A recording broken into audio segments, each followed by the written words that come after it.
नमस्कार। TV 9 digital पर बहुत स्वागत है आप सभी का। आपके साथ मैं हूं गौरव अग्रवाल और वक्त हो चुका है न्यूज़ वॉल विद गौरव अग्रवाल में आज इस बात को करने का कि क्या वाकई तालिबान बदल गया है। ये बहुत बात हो रही है, बहुत बहस हो रही है, इसके पक्ष और विपक्ष में बहुत तर्क गढ़े जा रहे हैं। क्या तालिबान अब वो नहीं है जो 20 साल पहले था? क्या तालिबान अब वो नहीं है जो उसके बारे में बातें मशहूर हैं पाषाण काल की? आइए कुछ फैक्ट्स के साथ आपके सामने ये बातें रखूंगा, लेकिन पहले हम तालिबान 2.0 की बात करें। उससे पहले तालिबान के पहले वर्जन की बात करनी बहुत ज़रूरी है जिसको दुनिया ने देखा है। तालिबान 2.0 को अभी दुनिया ने नहीं देखा है। अभी हम उन्हीं बातों पर जज कर रहे हैं जो हमने पहले देखा है। पहले क्या होता था? देखिए, बहुत सारी बातें हैं कि पुरुषों को दाढ़ी कटाने की इजाज़त नहीं थी, घर में टीवी नहीं रख सकते थे, कोई एंटरटेनमेंट आप नहीं कर सकते थे, कोई पब और दोस्तों के साथ कहीं बाहर घूमना फिरना तो समझ लीजिए एकदम ख़त्म ही था, या महिलाओं के लिए तो और भी ज़्यादा। और सबसे ज़्यादा तो महिलाओं के अधिकारों पर कटौती की गई थी। तो महिलाओं के बारे में सुनिए।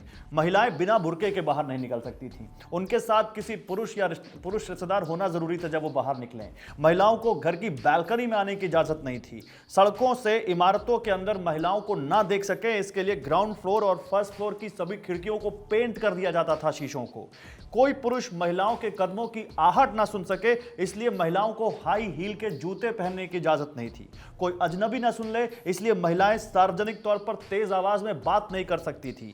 कोई किसी फिल्म, अखबार या पत्रिकाओं के लिए अपनी तस्वीरें नहीं दे सकती थी। आपने देखा होगा कि अभी वो तस्वीरें भी पेंट की गई हैं कुछ ब्यूटी पार्लर्स के सामने, काबुल में जैसे तालिबान आए।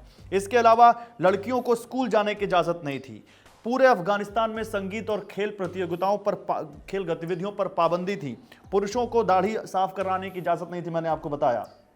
महिलाओं को आतंकियों से शादी करने के लिए मजबूर किया जाता था, और भी बहुत कुछ है। मानवाधिकार नहीं था कोई। सड़क पर चोरी के लिए हाथ काटने तक की सजा होती थी, पत्थर मारकर मौत तक की सजा होती थी। ये बहुत सारी चीजें हैं। ये हुआ तालिबान 1.0। अब तालिबान 2.0 पर आते हैं। मंगलवार को हमने तालिबान 2.0 का एक चेहरा देखा। तालिबान की तरफ से एक प्रेस कॉन्फ्रेंस हुई काबुल में। ज़बीउल्लाह मुजाहिद अपने 2 साथियों के साथ कैमरों के सामने पहली बार आए। इससे पहले उनको किसी ने देखा नहीं था। स्थानीय भाषा में मीडिया को संबोधित करते हुए उन्होंने अपना वो उदार चेहरा दिखाने की कोशिश की जो 1996 से 2001 के बीच तालिबान 1.0 से अलग था। उन्होंने क्या कहा? उन्होंने बहुत कुछ कहा, लेकिन मैं आपको उसका क्रक्स बताता हूं। उन्होंने कहा कि हम अंतर्राष्ट्रीय समुदाय को भरोसा दिलाते हैं कि उनके साथ कोई भेदभाव नहीं किया जाएगा। हम ये तय करेंगे कि अफगानिस्तान अब संघर्ष का मैदान नहीं रह गया है। हमने उन सभी को माफ कर दिया है जिन्होंने हमारे खिलाफ लड़ाइयां लड़ी। अब हमारी दुश्मनी सबसे खत्म हो गई है। हम शरिया कानून के तहत, देखिए यहीं पर पूरी दुनिया अटकी जब उन्होंने इसका जिक्र किया। हम शरिया कानून के तहत महिलाओं को उनका हक देने के लिए प्रतिबद्ध हैं। महिलाएं हमारे साथ कंधे से कंधा मिलाकर काम करने जा रही हैं। उन्होंने तो यहां तक कहा है कि महिलाएं उनकी कैबिनेट में शामिल होंगी। यानी आज का तालिबान टीवी कैमरे के सामने महिलाओं को उनका हक देने की बात कर रहा है, लेकिन वहां पर एक राइडर है, वहां पर एक शर्त है, शरिया कानून। शरिया कानून के बारे में कभी आपको डिटेल में बताऊंगा कि क्या शरिया कानून है, लेकिन अभी समझिए। अब बात करते हैं अपने तीसरे मुद्दे की, तालिबान 1.0, तालिबान 2.0।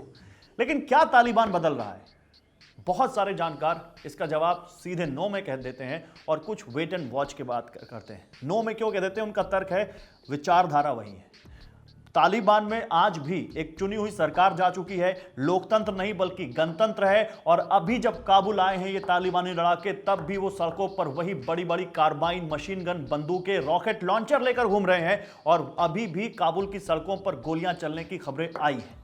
इसके बाद कुछ और आपको मैं बताता हूं, इसके बाद कुछ और घटनाएं मैं आपको बताता हूं। जलालाबाद शहर में तालिबान के झंडे के बजाय कुछ लोगों ने अफगानिस्तान के झंडे को फिर से लगाने की मांग की, तो उनको तितर-बितर करने के लिए फायरिंग की गई।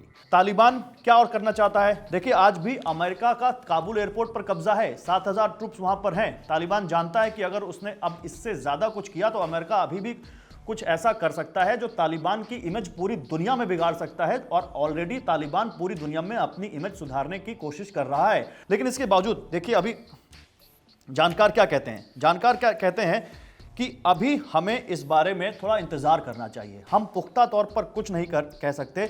मंगलवार को भी उन्होंने शरिया कानून के मुताबिक ही औरतों को हक देने की बात की। यानी शरिया कानून यहां पर फिर से लोगों के दिमाग में अटका। अब क्या है, देखिए हम आपको कुछ और यहां पर डेटा जल्दी से दे देता हूं। तालिबान जब गया ना तो तालिबान जब गया तो यूनिसेफ की एक रिपोर्ट कहती है कि 2010 और 11 की रिपोर्ट की 15 से 24 साल की उम्र की महिलाओं की साक्षरता दर 22% थी अफगानिस्तान में। लेकिन यह बहुत उत्साहजनक ना दिखाई पड़ती हो, लेकिन एक बदलाव जरूर है। इसके अलावा वो और क्या कहते हैं, वो कहते हैं कि वर्ल्ड बैंक की रिपोर्ट के मुताबिक, यूनिसेफ नहीं, वर्ल्ड बैंक की रिपोर्ट के मुताबिक 2001 तक प्राइमरी स्कूल में अफगानिस्तान में लड़कियां पढ़ने नहीं जा रही थी। उस वक्त केवल 10 लाख लड़के अफगानिस्तान में प्राइमरी शिक्षा के लिए जाया करते थे, लेकिन 2012 की वर्ल्ड बैंक की रिपोर्ट कहती है कि अफगानिस्तान में 80 लाख बच्चे प्राइमरी स्कूल जा रहे थे, जिसमें से तकरीबन 30 लाख लड़कियां थीं। तो ये जो बदलाव अफगानिस्तान में आया था, अब अगर तालिबान इस बदलाव को जारी रखेगा, महिलाओं को उनका अधिकार देगा, वहां पर लोगों के मानवाधिकारों को दिया जाएगा, वो दाढ़ी बनाने वाला नियम नहीं कटाने वाला नियम, पत्थर से सजा देने वाला नियम, हाथ काट देने वाला नियम, अगर ये नियम जारी रहेंगे तो फिर काहे का बदलाव? अगर मूल में वही विचारधारा है तो काहे का बदलाव? अगर बुरखे में ही महिलाओं को कैद रखना है तो काहे का बदलाव? और महिलाओं की इच्छा का सम्मान नहीं है। अभी तालिबान ने अफगानिस्तान के जो सरकारी न्यूज चैनल है उससे सारी महिला एंकर्स को हटा दिया, तो फिर काम करने की काहे की आजादी? ये वो सवाल हैं जो बताते हैं कि तालिबान बदल गया है। इस पर भरोसा करना अभी तो फिलहाल बहुत मुश्किल है, और आगे भरोसा कर पाए इसकी उम्मीद भी कम दिखती है। न्यूज वॉल विद गौरव अग्रवाल में आज बस इतना ही। Thank you.